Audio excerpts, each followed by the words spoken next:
Bonjour. Mais je vous en prie, parlez, vous êtes si vieux. Mais non, regardez la couleur de vos cheveux, c'est vous qui êtes un grand vieillard, bien plus vieux que moi.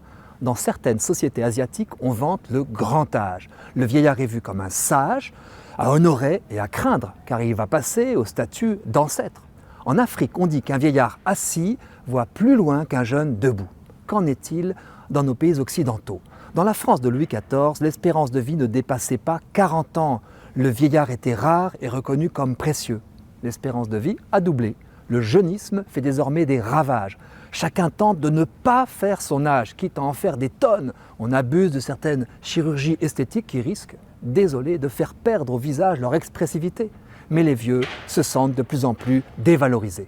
Un ami m'a raconté qu'un grand-père belge avait été convaincu par ses proches de demander l'euthanasie. Il pensait que sa vie ne valait plus la peine d'être vécue. Quand il s'est retrouvé seul avec son médecin, il lui a demandé « Docteur, est-ce que vous croyez que je peux vivre encore un peu ?» Le jeunisme est tyrannique, surtout peut-être pour les femmes, mais pas seulement. Des entreprises se débarrassent des quinquas jugés coûteux et obsolètes, impossibles à recycler puisqu'ils ne sont pas tombés dans la technologie quand ils étaient petits.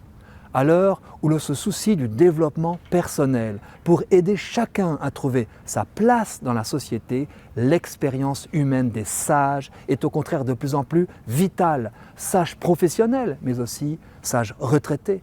Et pourquoi pas sages centenaires? Ils nous montrent soudain combien la frénésie activiste est vaine.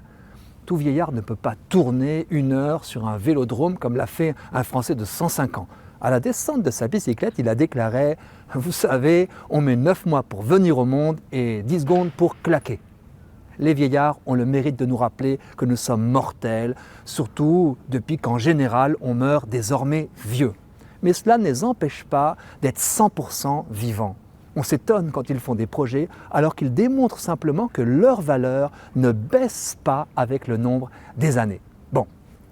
Assez parlé, vous qui avez entre disons 7 et 107 ans, je vous propose cette semaine de regarder en face votre âge et tous de nous sentir vieux, c'est-à-dire expérimentés, de plus en plus accomplis. Occasion de noter toute la croissance humaine que le vieillissement permet, même si les corps peuvent faiblir. Haro sur le jeunisme. Admirons sur nos visages les belles traces du temps, les rides, les cernes, les empattements qui racontent combien nous avons eu la chance de vivre jusqu'ici. Même nos cicatrices sont des marques de vie. Le plus bel âge, c'est celui d'aujourd'hui. Alors, petit défi, échangeons avec quelqu'un en toute sincérité sur notre chance d'avoir vieilli. Chiche ?